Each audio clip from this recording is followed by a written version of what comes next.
Hello, and welcome to another episode of Ordinary Working Joe, sponsored by MyRams app, a new and simple to use solution to writing compliant paperwork for contractors.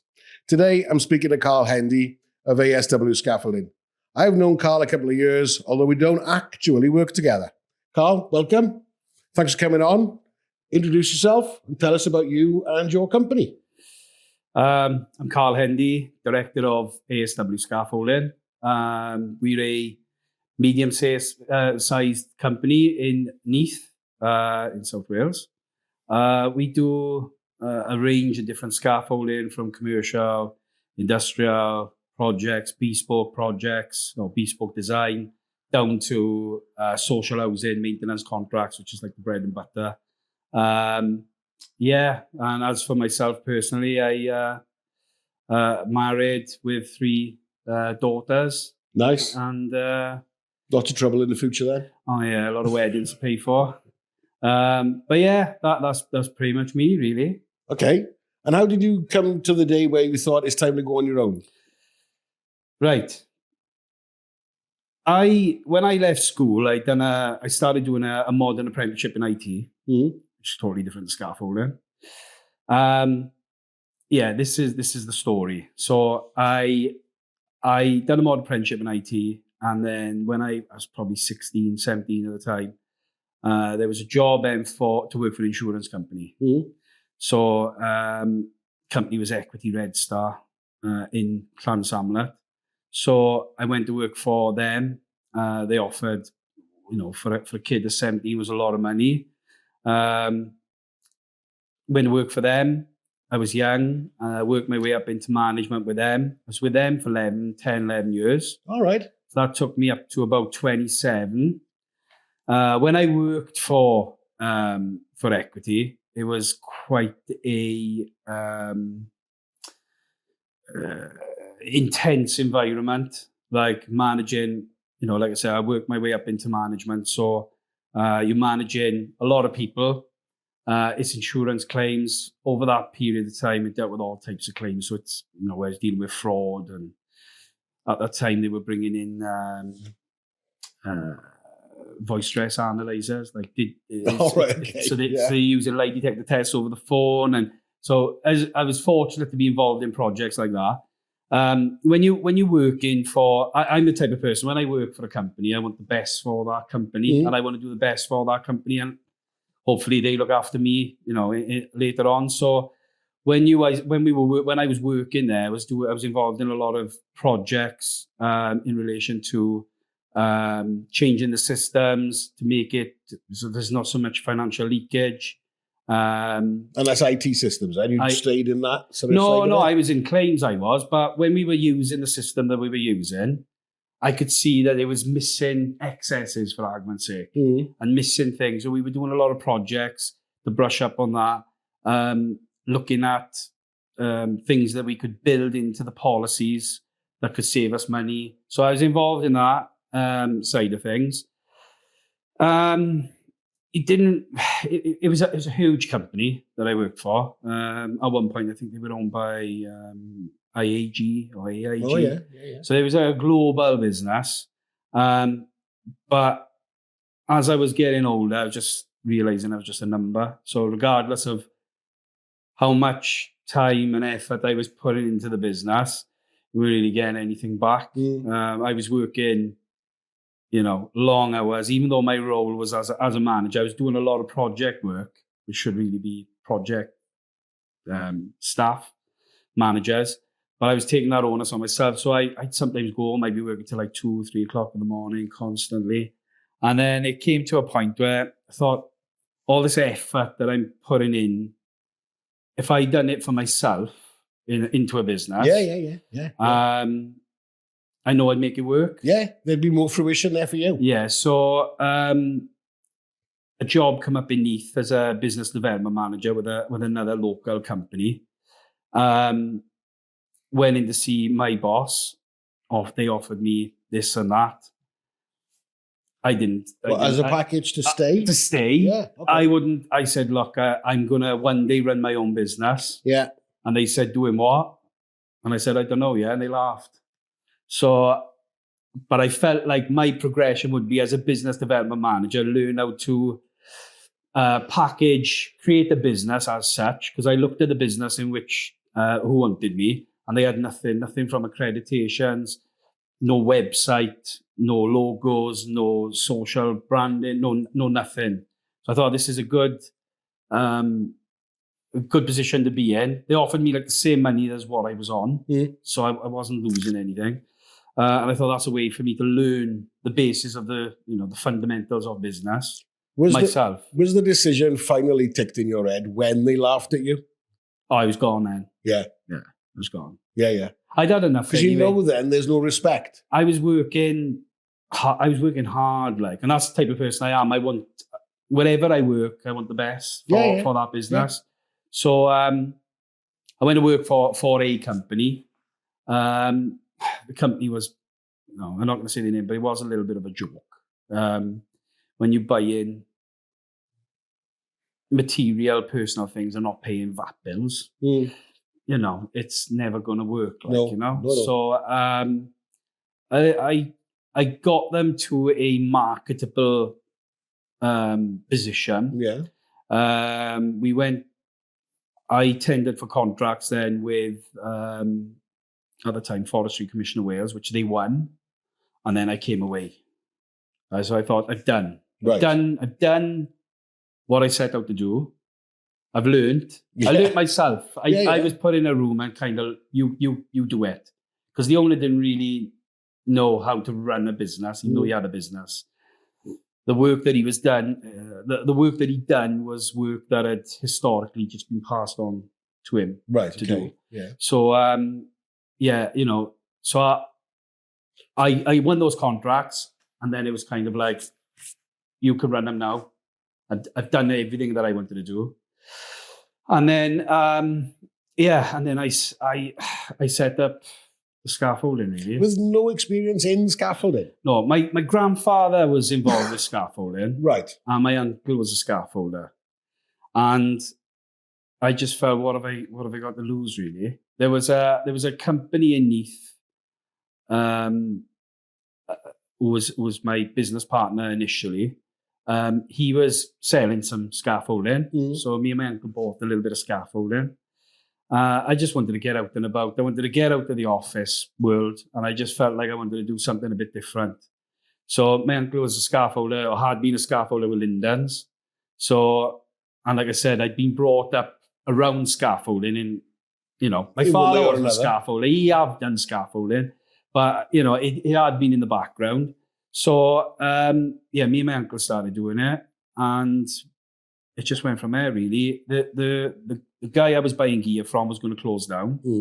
I had a conversation with him. I said, do you want to go in together? And we'll So he was like, yeah, I'm fine for that. Because I think he needed someone to lean on anyway. And was that you using his gear that he had historically? He had gear, I had gear, I bought gear. Yeah. So that went on for about a year. Yeah. And then we parted ways. We just completely amicably, different. or? Yeah, it was pretty amicable. He's come back and worked for me since. Right. He's not working for me now, but the split was amicable. He's a great guy. He's a funny guy to work with.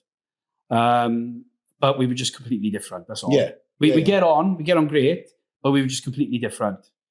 Whereas you had this sort of business structure in your head. With scaffolding, as time went on, I was like, I can apply what I'd learned in the corporate world into scaffolding.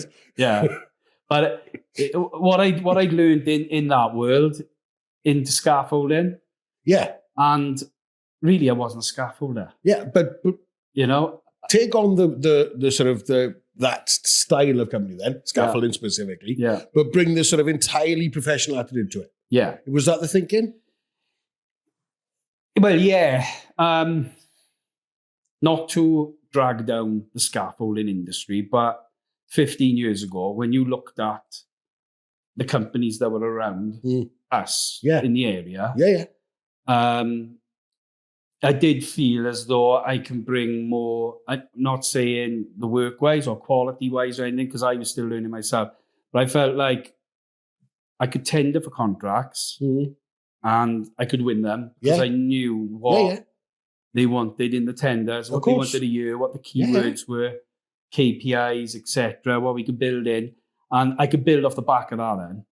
So, yeah, as the years have gone on, I've done scaffolding courses and advanced inspection courses and everything. And just applied that to it. I just learned over the last 15 years. Now, any job that comes forward, I can look at it and I can say, I know exactly which way to do it. That's going to need X, Y, and Z to do that work. You've learned over the years in relation to the legislation side of things and TG20s and design elements. And don't get me wrong, South Wales, there's 100 different people that are a lot more experienced than myself that I have a lot of respect for, scaffolding owners. But I just over the years, you just learn as you go along. Well, you said about 15 years ago. I mean, reputationally, already you're ahead because you've got all your own teeth. Yeah. Because they didn't do that in those days, did they? No. I've employed a lot of scaffolders. I haven't got a lot of teeth. Or they come in with missing teeth after the weekend. But you learn off designers as well. You'll have design engineer meetings and you'll learn off them as well. Yeah, of course. Yeah. But it's been a journey. I've always had little markers in my head that I wanted to achieve as I went along. So milestones, we wanted to, financially, you wanted to hit $1 million. Yeah. And then you carry on from it. You've always said it'd be nice to do that. Yeah. But then there's the professional side of things as well. I think because I wasn't a scaffolder. Yeah. Locally, I was kind of not so much frowned upon, but it was kind of like, who's this guy? Who's he think he is? Kind of thing. Okay. So in my head then it was, I want to achieve NASC.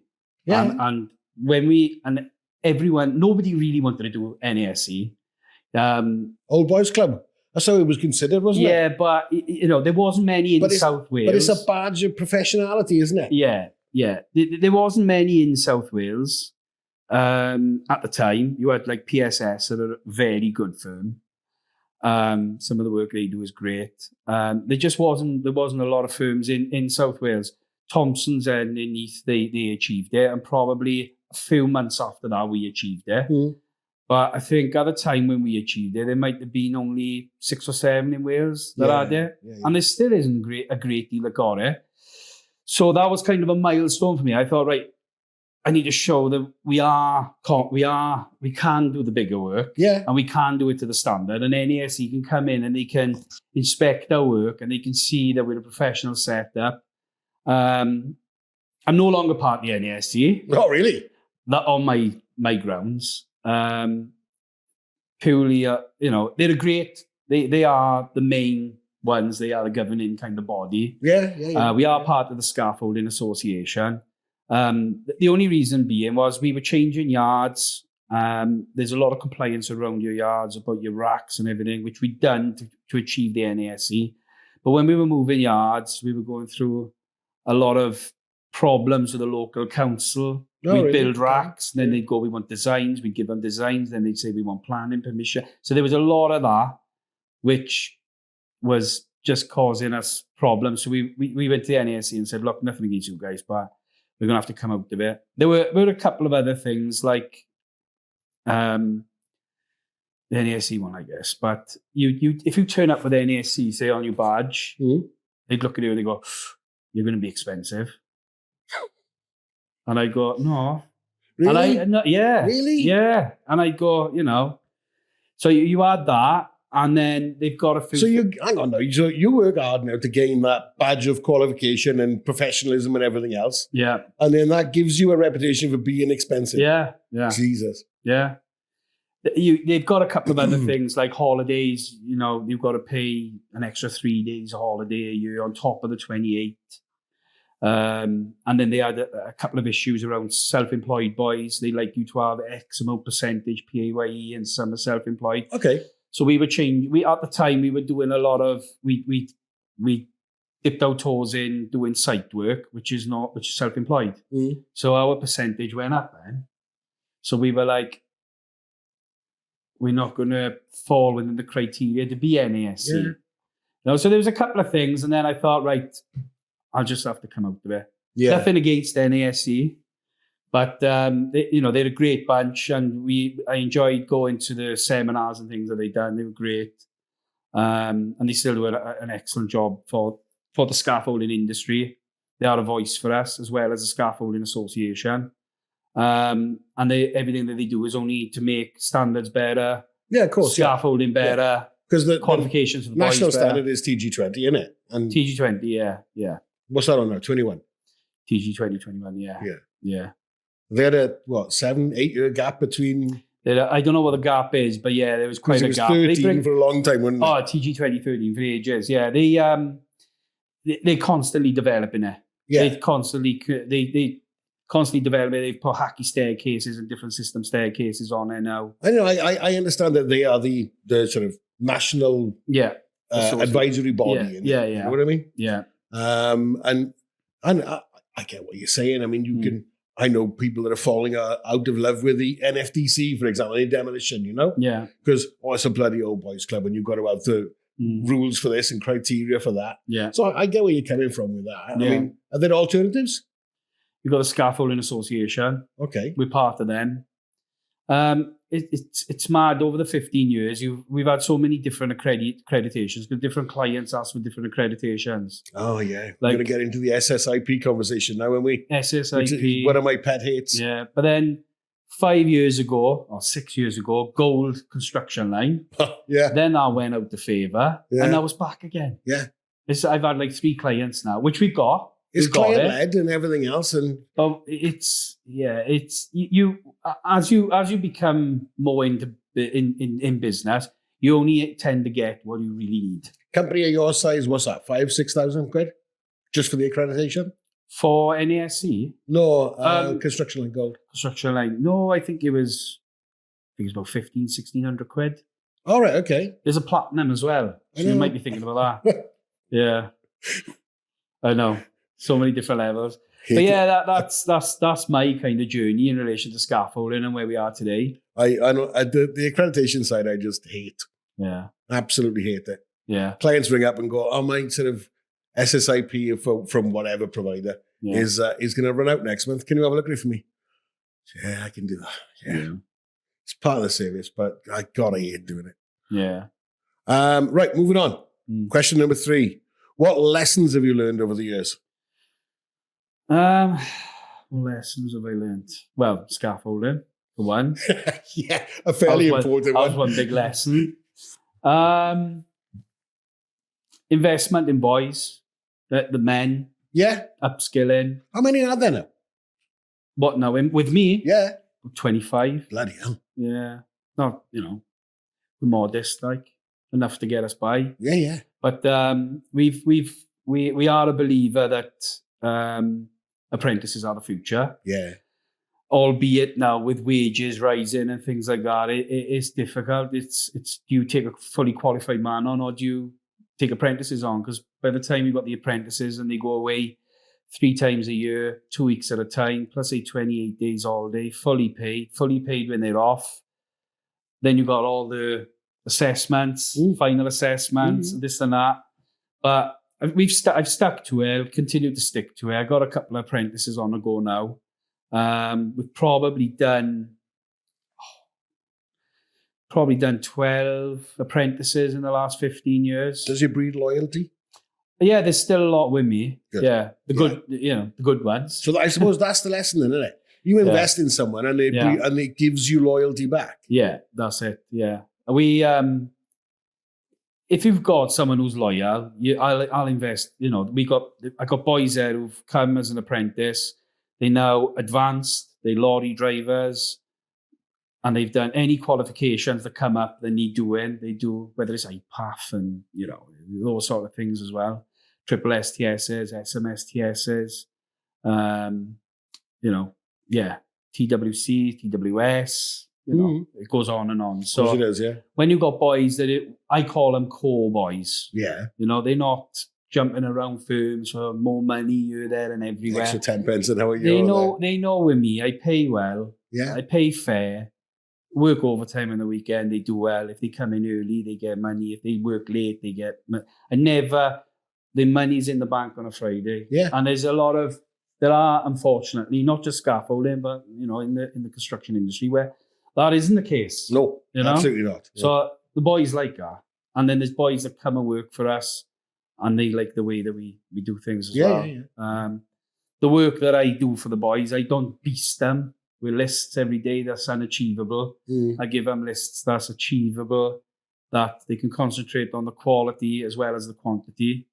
So and that's unusual in itself, isn't it, in your game? Yeah. Yes. Yeah.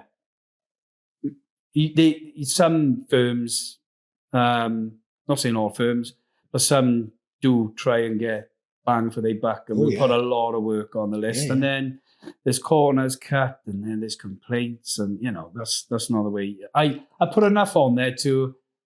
The company makes money, the boys make money, the jobs are done right, you come back safe. Yeah, and with the modern thinking of you've got to include sort of mental health and fatigue in your safety thinking. Yeah. To put sort of targets that they either have to work massive overtime shifts to make, or they can't do it. It doesn't really work, does it? When we hit the summer and you've got the lighter nights, the boys will ask, do you want us to work on, or can we work on? Yeah. I go fill your boots, boys. But this time of year when it's dark at 5 o'clock, can't do it, can you? No. Because it's not safe to do. No, it's not safe, yeah. But yeah, the lessons learned is my personal lesson. So they literally, like the old saying then, they make hay where the sun shines. Yeah. Literally, yeah.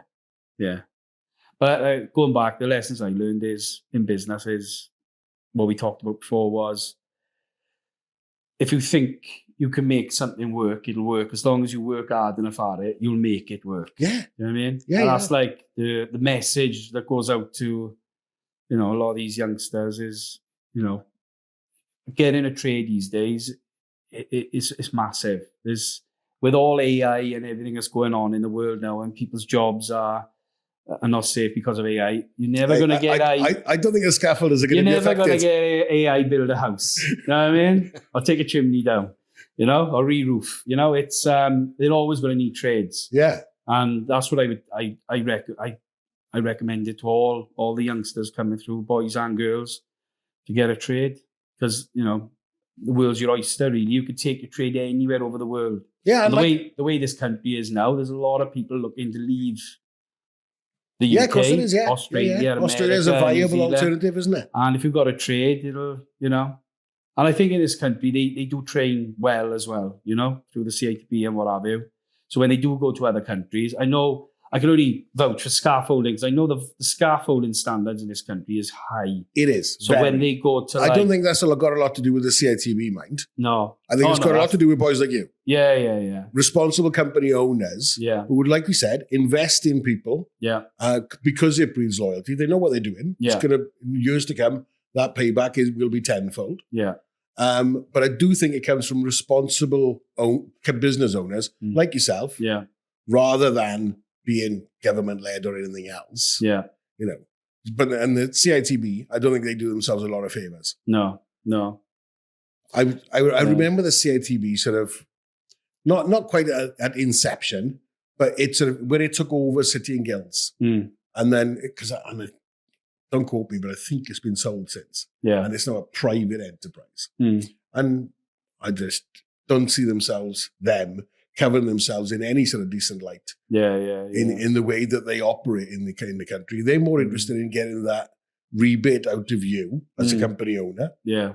And then sort of going, but we'll give you a percentage back for a little bit of training. Yeah. The credit needs to go to people like yourself.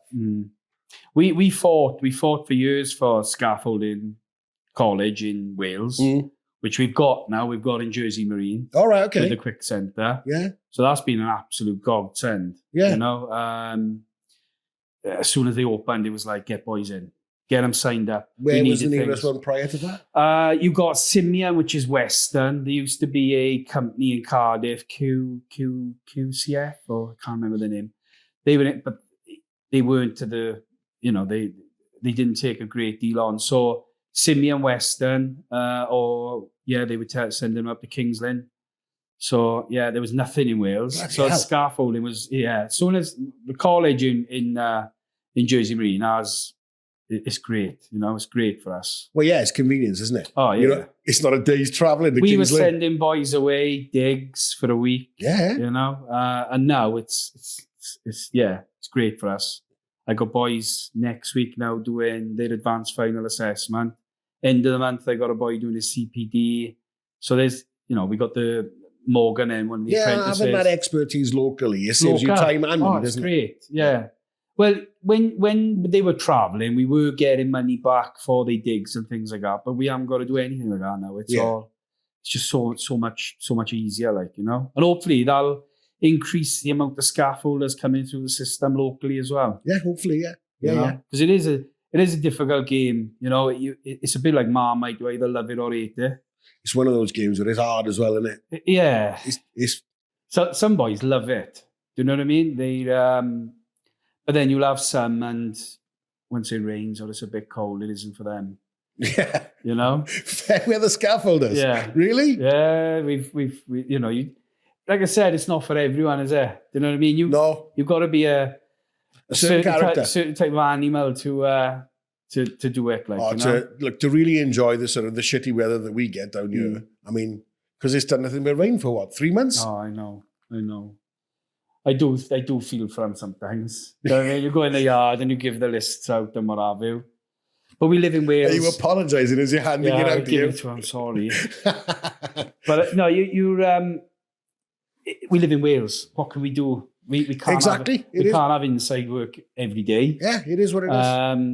And the company's still got to roll, and we still want to pay you wages at the end of the week. So I was talking to Chella from a very large roofing company a couple of weeks ago, and it's the same game, isn't it? Really, out in all weathers. Yeah, what choice you got? Yeah, they get the odd repair that they can make indoors. Yeah, but 99.9% of it is out on a roof in God knows what. Yeah. Because it is what it is. It is. Yeah. Right, moving on then. So what you see as the big challenge for the business in the coming years? The big challenge is us as a couple. Well, we've had full planning to build a unit on our land, which is that's the next phase for us. So we got an office in the middle of Neath, and then we've got 4.5 acres in Resolven. All right, okay. So that's where our yard is. But we've had with a 4-year ongoing planning with the council. It's all been resolved now. Everything's been sorted. So we've got full planning. Conditions have been closed down so we can start the build. So we've got that. That's kind of the next step. So that's kind of our infrastructure being developed. The only, I've been going long enough that my materials, I don't worry about materials as much as, we used to when you grow in. Sometimes it feels like you're buying more materials while the jobs are worth. So, that's your growing phase. And scaffolding is one of the hardest, I would say, industries to build a business. I picked the worst one, really, because if you're an electrician, you buy a van and you go and get your bits and pieces of the toolbox. And you use it for years. If you're a painter, you go and buy your paint. And if you're a carpenter, the scaffolding, you need a yard. Yeah. You need £1 million worth of gear. I know. You need lorries. You need operator licenses. And your turnover on gear is ridiculous. You've got 6 weeklies on the lorries. There's so many hidden costs with scaffolding that people don't realise. What's the average length of time a scaffold board lasts? A board? Depends if you look after them and keep them dry. But they don't, because they're not yours to look after. No, once they're out on site, they could be there for months. When they're out on site, they kind of aid, so it's not too bad. And if you board clipping them, they're not getting warped. So 3 to 5 years. All right, okay. So that's not that as bad as I thought it was. No, they are a perishable item. We thought, tube and fit, years. Yeah. As long as we look after them, years. That's the only one. As long as the boys are not leaving loads of fittings in the jobs after them. So you're going around and you're inspecting jobs and what have you, and there's 10 fittings there, 10 fittings on that job, 10 fittings. The next thing you know, you're 100 fittings in the back of your car. Yeah. So it's, the boys. Is that a riot act moment, is it, when you go back to the yard? come and have a look at this, boys. Yeah. Who was on his job? But no, it's the challenge is I think everyone's in the same boat. I think rising wages is a big one. There's only, you agree contracts and they fix contracts, and all right, you'll get a very small percentage every year, maybe 2%, 1%. Yeah. But wages are rising a lot more than what the contracts are agreed at, So wages is a big one, and then whether that's sustainable against what clients want to pay for the jobs, really. Yeah, of course. I think that's probably the biggest challenge, Apart from that, just carry on with the training and bring and create an army and not a boys' club, Yeah. That's the end goal, really. Yeah, of course, yeah. Is that, we have got a lot of good boys there, and you bring in the youngsters through as well. So, and like we've said, that establishes loyalty, doesn't it? Yeah. Bringing the youngsters through. Yeah. Because you are teaching them a trade. Yeah. Because that's the thing with your industry, isn't it? If you're not doing it, you can't learn about it. You'd be surprised how many boys come to us. Either their cards are like 10 years out of date, so whoever they've been with just haven't renewed their cards. So that doesn't really show a lot of loyalty. No, it doesn't. No. One boy's just come to me now. His card's 10 years out, and I got him booked in for a CPD. Yeah. He's like, why is his card 10 years out? Yeah. But you'd be surprised how many boys come to us and they've worked for firms, and the firms have promised them X, Y, and Z. We're going to do this for you, and 3 years down the line, and nothing's happened. Then nothing's happened. Then there's no training. They haven't even got a COTS card. There's some very good firms in Wales as well. There's bad and there's good. Yeah, of course it is. It's the same in every industry, though, isn't it? Yeah. But it's that's it really with regards to that. All right. There's no problem with that. A nice short answer. Yeah. So if you could go back and give your younger self some specific advice, what would it be? Not to work in insurance for 11 years. Yeah. I think I worked there too long. And it took a lot. It took a lot. It was my younger years as well. And if I was my younger self now, I would have been more meticulous in what I'd done. Not just finish school, job, so getting money to go to the pub. Yeah. Because we just live for the weekend. That's right. Yeah. Just find something that you really enjoy and go for it. Is that advice then, is it to plan better at a younger age? Yeah, but we had careers officers and things in school, and they matched me up to be a plumber. So, so I done my work experience with a local plumber. But I say to my kids now, I say to my eldest, because she's 19, she's doing her teaching now, a degree. Just make sure that what you're doing is what you want to do. Yeah. Yeah. Because I feel like I wasted like 11 years of my life in insurance.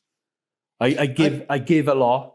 And yet it taught you a lot, didn't it? It taught me a lot, but I give a lot, but I didn't get back really. I went out to... Well, no, you're in this giant conglomerate and you're a drone. Yeah, nothing. Like you said, you were a number. But I am that type of person. If I see something and it's like I can make that better, that process better, I've got to follow through with it then. Do you see that as an attention to detail then? Yeah, a bit. Yeah. I guess so. Yeah, that's where that comes from. Yeah. Yeah? Yeah. I'm a bit of a control freak as well. No, running your own business, you are a bit of a control freak. So well, it's your baby. You've got no choice. Yeah. Yeah. But everything from the office and everything as well, it's like, I find it hard to delegate. That's my biggest weakness. Yeah? Yeah. Everyone says the same thing. Yeah, I really, when I've brought people to the office, scaffolders or whoever get promoted, and it's IT related, and it's not their forte. They've been on the spanners or the drill, or and sometimes I might be so consumed with work or busy, I go, something that's going to show them, it might take 2 hours, it'll take me 5 minutes. Yeah. Just leave it there, I'll do it when I got 2 minutes. I get that. Yeah. So I find it hard in that respect then. So I'm getting kind of inundated with work. But it all comes to that. You know, I've had 3 contracts managers in my time. And Frank, who's the current one now, he's come off the tools. He's doing really well, and he's learning. And it'll take him years to get to, you know, he's still got the scaffolder in him. He still wants to go on the tools, but he's doing great. You know, prior to that, I had a contracts manager that was our first apprentice. Oh, really? Yeah. So he done his advance. He really came up through the ranks then, didn't he? Yeah. He was a good grafter. He was a good boy. I mean, he worked his socks off. Got him to advanced, SMSTS, PTS for the rail, TWS or TWC. He done everything, you know, got all the courses. And but with him, he wanted to do city work. Okay. You know, he had the taste for that. Yeah. And it wasn't for me. No? No. So we you know, discussions between me and him, and he set up his own business. All right, okay. Yeah. So. And he's still going? He's been going a year now, yeah. And he's made it through the first year? He's made it through the first year, yeah. Still in touch? Yeah, we're still in touch, yeah. We still talk. But yeah, you know, like I said, it's I didn't want to hold him back. No, I understand that. He wanted to do that sort of work. Yeah. And I didn't. So does he pick up the phone still? And ask advice? He doesn't ring me for advice.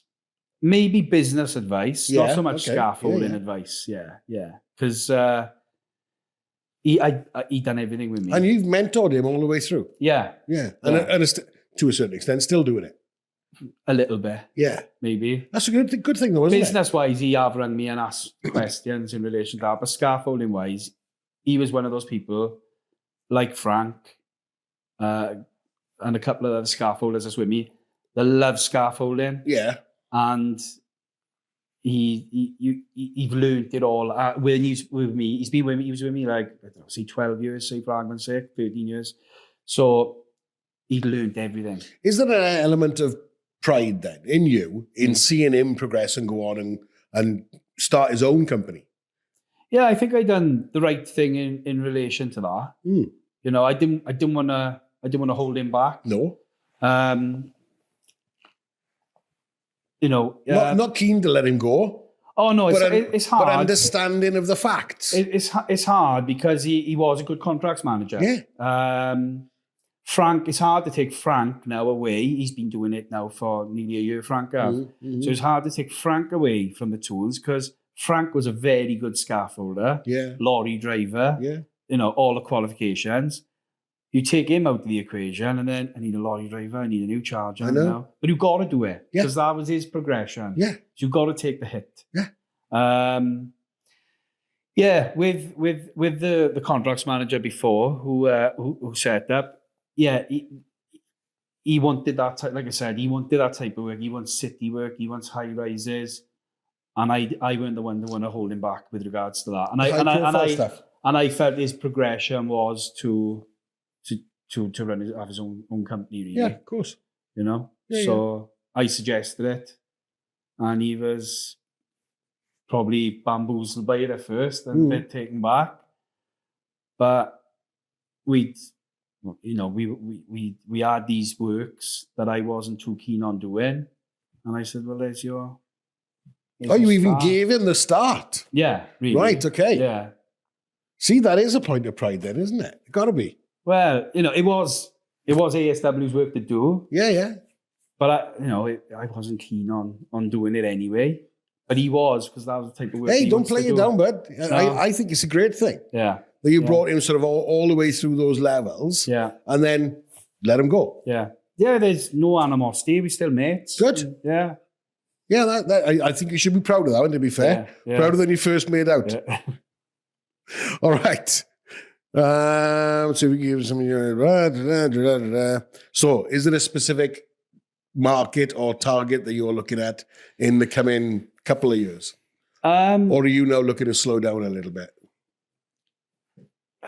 My wife would want me to slow down. Yeah. All our wives say that. over the 15 years, we've done everything. Yeah. We've done rail, we've done live rail, we've done industrial. There's not many sectors we haven't touched, really. So, yeah, going forward, you want to work smart, not hard. So, I would rather have the commercial projects, the industrial projects, the project they've come from today that we talked about. I'd rather those type of works. They kind of get my juices flowing a bit more these days than obviously the maintenance works that we do. But the maintenance works do well for us because that trains the younger boys. Yeah. So we use the maintenance work to get them going. Smaller, less towers, risk. Front of an house, chimney stack. There's less risk in those jobs. Ideal for training. Brilliant for the apprentices and bringing them on. And not just the apprentices, like 2 years competence. After you qualify, 2 years doing maintenance work. Yeah. In that 2 years, I know where everyone kind of is mentally in my head, as well as the training that they've completed. So, say for argument's sake, we got a hanger job. I go, Sonny, I'm done a hanger. Right. I send Sonny out on that job with one of our advanced lads that have done hangers. So that'll be his first hanger. Yeah. So I know boys that have done certain works and need more exposure on it. And I know boys that haven't done it and give them a chance and teach them. What's a term? What's an average term from starting as an apprentice to, in your opinion, being a competent scaffolder? 5. Right, okay. 5 years. So a traditional 3-year apprenticeship or not? Yeah, it's about 2.5. Yeah, okay. About 2.5 years. And then a good 2.5 on top of that for experience. 2.5 on top of that, then, yeah. Yeah. Because even when they pass, they still do some silly things. Really? It's, they taught... Any good examples? Yeah, I'll give you an example now. But they taught everything's like in a box. So there's your rakers, there's your face brace. That's the way they taught. Yeah. So if a job is going above someone's front door to do their porch on a maintenance job, you ain't going to put the face brace in because they're not going to be able to get out to their house. That's right, yeah. So, outraker, tie it back in or anchor it, but you can't. So our scaffolders send us photos of everything. So once they've done the job, it goes on a WhatsApp group and we check it straight away. A lot of jobs are handed over in person anyway, but sending that photo just gives us the initial, let's have a quick look at it. Yeah. No, quick glance, it looks all right. Yeah. But sometimes you quick glance and go, ring, how far away have you? 5 minutes down the road, right? Turn around, I need you to go back, you need to do this, So you're still kind of mentoring them as well. Yeah. But yeah, I'd say it's 5 years. It is a long time really to get someone to that level, but that's what it is. That's how I feel it is in scaffolding. Obviously, my view is the more miles you do on your drill, the more competent you become, really. So it's down to us as to how much exposure we can give these youngsters as well. Obviously, when they're apprentices in their first year, they all want to run before they can walk. So it's like, I've got my COTS card now, and next thing they got the belt on and the drill.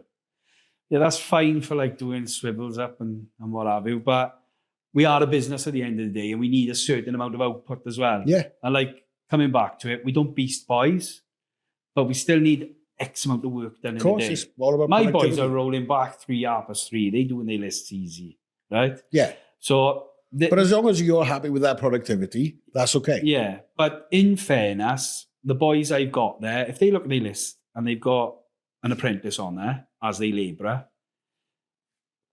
they will that day allow him to second fix. Okay. And they'll teach. Yeah. Or we'll have a discussion before.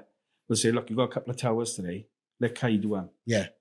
So there's that as well. And that starts to bring them on. But it is baby steps. Yeah, of course it is, yeah. But, and the good example you were going to tell me?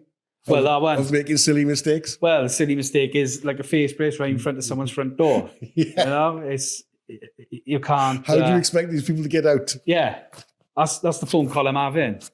So that's what you come across sometimes because they trained a certain way. That's got to be there. Yeah. Because there's other ways. when you're a youngster, it's black and white, isn't it?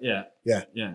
And there's no subjectivity to your thinking. I'll just say, what if there's a fire tonight? No, and a fire brigade needs to get in, Yeah. or an ambulance needs to get in. You know, and they're like, oh yeah, Didn't think of that. yeah. You know, no one ever does. No. And change. How do you manage change in the business? Well, there's been change, obviously, with the contracts managers. Yeah. It's and you gave a good example earlier of deciding that the NASC wasn't for you any longer. So that's a big change as well, isn't it? It is, because you worked hard to achieve it. Mm-hmm. But I think at that moment in time, it wasn't difficult to come out of it purely because of the ongoing. So that was more of a mindset thing, was it, for you? Yeah, like we touched on, it was we didn't feel like we were winning a lot of work through it, purely because of the badge sometimes.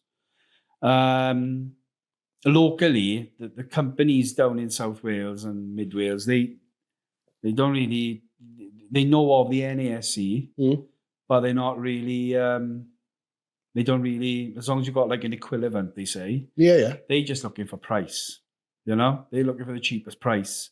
Whereas companies coming in from England are a bit more by the book. We need an NASC firm. Yeah.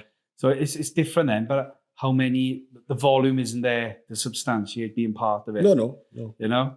And they would be more sort of tier one contractors coming in from that side of the bridge, wouldn't they? But the tier ones, we've done work, Taylor Wimpey, Persimmon, they don't ask for it. They just want smaz. Yeah. 24 hours and get asked to forget. Yeah. You know? It's all price again. Yeah, of course. Even the tier ones are price. You know, so it's that wasn't, change-wise, it wasn't a difficult decision for me. And the ongoing issues of the yard and things with the council at the time. It was easy to do. Change within the company with the contracts manager leaving. Obviously, that meant extra work on me. I was taking his workload, but that's just business, isn't it? It is what it is. You just got to roll your sleeves up, get on with it. You know, there's nothing.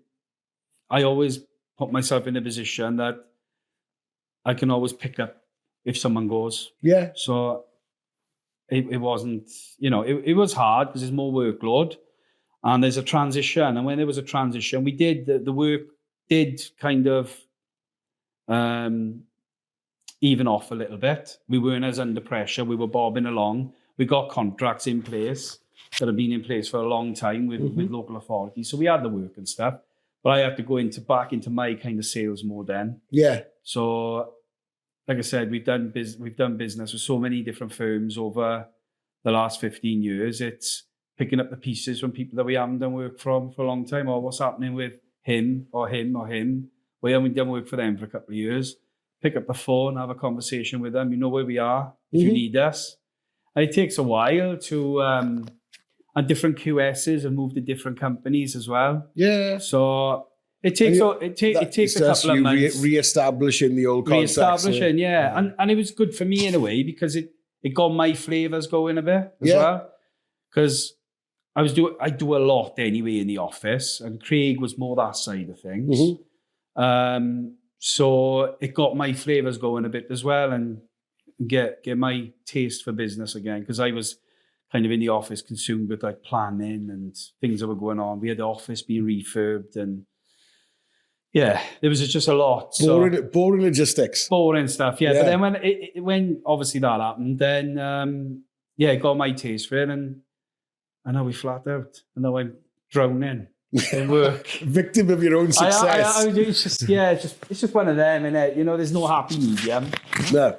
And there's no happy medium, and you just got to do what you can do, like, you know?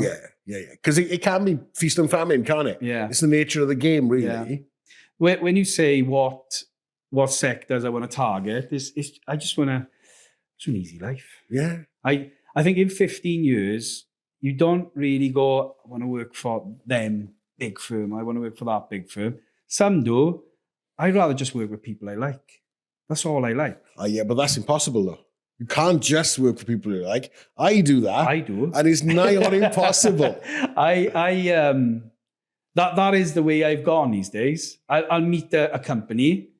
If I like the way it's going and I like the people, then I'll work with it. Yeah, it's been my entire ethos.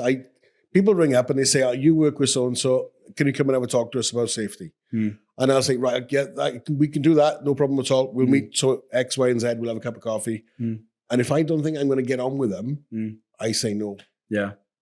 Because what's the point? I'll turn up at jobs, and if the person isn't very nice, I won't even price it. I'll just do the site walk and I'll go, yeah, I'll email the price and I won't even send it. Really? Yeah. It's that bad? Yeah. There's a couple of businesses. They call that ghosting now, don't they? Yeah. But like, it's just so much easier when you're just dealing with people day to day, with people that you like. And they're normal and they understand. They're normal. There's some, they working for these bigger corporate companies. And they're just so demanding. They talk to you like absolute crap. And that's one of the reasons I come out of house building. We were doing a couple of tier ones. I won't mention the names. But the building game is terrible. Again, some scaffolding firms love sites, right? I don't. It's chaos. You've got program of work that changes every 15 minutes. Yeah. Right? We'd send men down. On the program is to do this. We send men down. It's not ready. What am I doing with those men now? You've rung them the night before. It is ready. I know. You've gone down there. It's not ready. You've sent 8 men. You need a plan B, a plan C, and a plan D. And then the way they treat you on sites these days, especially, well, I can only talk for scarps, but it's like dirt. Really? Yeah, absolute dirt. And there's no common sense at all. Has that come from, and this is, as you know, it's in my mission to sort of almost civilize people's thinking of construction. It's not a second-class industry. No. Don't look down upon it. No. I know you've come from university and everything else. Yeah. And there are people that have come up through the sort of what we would call normal channels. They're not to be looked down upon. No. People like yourself are making a bloody good living doing this. And to a certain extent, me and all of my clients and everything else. Yeah. Like I said earlier, some of the wealthiest people I know have, as self-taught, come along, started their own businesses. They're not academic. Yeah. They're just good with their hands. Or we oddly strategic thinkers. Yeah. And it was just never recognized in school. No. I know a lot of businessmen that were either good with their hands, good workers, good grafters. I mean, the typical example is Di Walters, isn't it? Locally. Walters Engineering. The plant hire and civil engineering and everything else. Yeah. Because he was a fitter, wasn't he? I don't know the story ins and outs. Well, he was a maintenance fitter, yeah. As far as I know the story, he was a maintenance fitter. Right. And he just sort of got lucky on an open cast job. Yeah. They needed a bit of kit.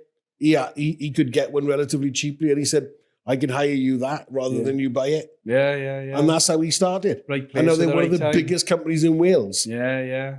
Hundreds and hundreds of pieces of kit. Yeah. The business owners I know that are successful, they've worked hard for it. Oh yeah. So they haven't done well in school. But they've just grafted. And it all comes back on. You mentioned Di Phillips earlier, didn't you? Yeah. I mean, he's built a really good little business there for himself, haven't he? Yeah. And you wouldn't call him academic. No, I don't know Di's academics, but no, I wouldn't. I don't think so. But he's done really well. He's really successful. Yeah. He's built a really good name up in Neath, in fairness. Obviously, Liam, his boy, is running it now. But I done work for Di 15 years ago, and he's running around, and look where they are now. Yeah. Massive. And as much as I love Liam, he's a lovely kid. Yeah. Di's mad as a box of frogs. Yeah. There's no other way to describe him. No, loves his cars. He's crazy. Yeah, but it's there's two types of businessmen. You've got the businessmen that are grafters. Yeah. And they know they pound and they shilling, and they worked hard for what they got. Someone once told me some business owners are in business because they're unemployable. And there are business owners out there. I don't know how they got a business. I'm one of them. But it's like I said, they couldn't go and work for someone else because No. they wouldn't have it be in a job 2 minutes. No. You know, they can't get up from bed. You know, I don't have that issue, but No. attitude-wise, I don't like being told what to do. No. So yeah, I would consider myself unemployable. Yeah. I had sort of, I think I speak to my wife about this. I consider myself employable because I worked 11 years for an insurance company. yeah, And I wanted the best for that company. And I knew how I can improve. We'd done a project and it saved 50 million on one. Jesus. You know, you're talking big figures. So, you know, I've always spoke to the wife in the past. No, what are you going to do when you're 60 out? Work for someone? No, you wouldn't. You've owned your own business now. Well, yeah, I would. How nice would that be? You haven't got to worry about anything. You just go in and do your job and get paid at the end of the week. I don't know. By the time you get to there, and that'll be 10, 15 years away, you'd have mentored another 4 or 5 guys through to having their own companies. And that'll be what you'll do. You'll consult in business mentoring.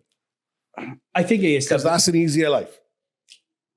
For the boys that are there, the company will go beyond my days, hopefully. Well, yeah, of course you will, yeah. You know, so, you know, I'm hoping for like another 10 years and then go part-time.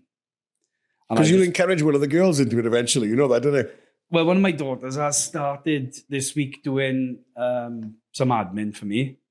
But she's doing her teaching. And I to be honest with you, would I want her to be part of the business? Would I want any of them to be part of the business? Probably not. Why not? I'd want them to go off and do their own thing. Has it provided you a good living? It has, but I wouldn't want them flinging tubes up and... No, but they're not going to be doing that, are they? They're just going to be running the show. I know. If one of them is in like a situation where they can't get work or, you know, then yes, there'll always be a job for them. You're the fallback plan then. But I would like them to find their own route in life and do what we said. Find something that they love. Yeah. Are they going to love being in an office dealing with a scaffolding firm? Probably not. Probably not. So I would rather them find their own route in life and something that they really enjoy. What do they say? Do what you love and you'll never work a day in your life. That's it. Right, moving on to the last question. This is my favourite question, this is, by the way. How do you manage conflict in the business? I just grab them by the throat. No, it's a fine line. I've been in a couple of situations with scaffolders, but not anything that's gone to blows. But you know, it's a fine line, isn't it? You know, you can't really retaliate. No, so you've got to calm the situation down. Yeah. You know, right? Okay, so I'm not just talking about the team. Right. On the ground. Yeah. We all know what scaffolders can be like. Yeah. Hot-headed is a word that comes to mind. Yeah. But client-led as well and sort of things like that. Have you ever been as far as arbitration? No, we haven't. We have had heated conversations with companies in the past. No fault of our own. It's normally down to money. It's normally down to being paid. Of course it is, yeah. And you've done the work and it's all been signed off. And that's the shit part of subcontracting. Yeah. Because our industry is so fast, like some companies are geared up. They don't get a payment after 30, credit safe, letter 1. Then they don't get paid after like 45, credit safe, letter 2, and so on. And then it goes to CCJ or what have you. Whereas our industry is so fast, you're constantly earning money. So, you know, the good payers outweigh the bad payers. Yeah, okay. So your bad payers then, when you've got 2 minutes spare because you're flat out busy constantly, then you kind of have a chance to look at it and then maybe put it credit safe's way or, you know, send them the last letter. If you don't pay within so many days, then. But it is unfortunate, like with some companies, because it's not always the people, it's the director or the finance teams. Yeah. So there's one particular company locally now, and I'd be surprised if they last 12 months, but I'm not naming any names, but we've had many heated conversations over the last year. We don't do any work from now. Everything's done and down, thank God. They still owe me money. But I have learned that even if someone's called a director or a commercial director, they know the director. They don't sign the checks. And it came to a point with me where I was, look, I don't want to argue with you anymore. And I'm not arguing with the site team because I know it's not your fault. It's his fault. Yeah. You know what I mean? So, yeah, you got that type of conflict. Fortunately, I haven't been too bad with people over the last 15 years. And staffing wise, like I said, scaffolders can be hot-headed. To be honest, they really can. Yeah, over the 15 years, there's only been a couple of incidences, but nothing like us come to real blows. No, you know? okay. All right. We've tried to de-escalate the situation. Oh, good word, de-escalate. We like that. De-escalate the situation. And yeah, but some of them are colourful characters, so, you know, that comes with part of the parcel of owning a scaffolding firm. Yeah. But yeah, it's getting the right boys, or, you know, the tiny boys, you won't get that kind of situation. And a step further than that, you got the boys who blow up. Generally, it's over money, or sort of they're a couple of quid shy, or it hasn't quite been calculated as they thought it would. And then you've got other guys then that you've got to discipline. So how do you approach those and have those difficult conversations? Bring them in the office. It's done formally, is it? We'll bring them in the office. We'll have a chat with them. It might be that we've given verbal upon verbal upon verbal upon verbal. Mm-hmm. And then it's like, we need this in writing now. Yeah. So we'll sit down with them, and then it'll be through the formal process. This is the start of the formal process. This is serious now. That's something you learned then from your time working in an office for 11 years? Yes, it is something I learned there. Plus, my brother is HR director of a company. Oh, so right, okay. Free advice. Yeah, so he's always on the end of a phone. But yeah, I had to do a lot of that when I was in the insurance industry. So it's never nice though, is it, having to do it? I haven't had to do a huge amount of it in scaffolding. Boys, after you've told them a couple of times, they tend to realise, Carl, ain't going to take this much longer. Do you know what I mean? And then they tend to, you know, they're men at the end of the day. Yeah. You know? So you shouldn't have to tell them 40 million times. It is one of those, it's one of those industries, I suppose, specifically the scaffolding and the construction industry at large. They're either going to take the advice on board or they're going to float away and go and work for someone else. And that's okay. Yeah. Because that's fine. Yeah. And it tends to be sort of, the whole thing is easier because generally speaking, it's one of those two outcomes. Yeah. Either going to learn and change. Yeah. It doesn't happen all the time. But yeah, still. they either go to what you require, you know, sing from the same hymn sheet. Yeah. But if you're not going to sing from the same hymn sheet, then it's not going to work. I suppose it comes down to letting them know that it's all about professionalism. They represent your company. Yeah. So whatever they do on site reflects upon you. Yeah. Good and bad. Yeah. They do a great job. Yeah. You're going to get a pat on the back. That pat on the back rolls downhill. Yeah. Yeah? Yeah. But it goes the other way as well, doesn't it? Yeah. They do a bad job or do something inappropriate on site, then you're going to be the first one to hear about it and get a flea in your ear. Yeah. Yeah. And then that shit's going to roll downhill too. Yeah. Yeah. Yeah. Yeah. No, it's... you go... In this game, you go through a lot of lads to get good lads. Yeah. I went through about 70 lads one year.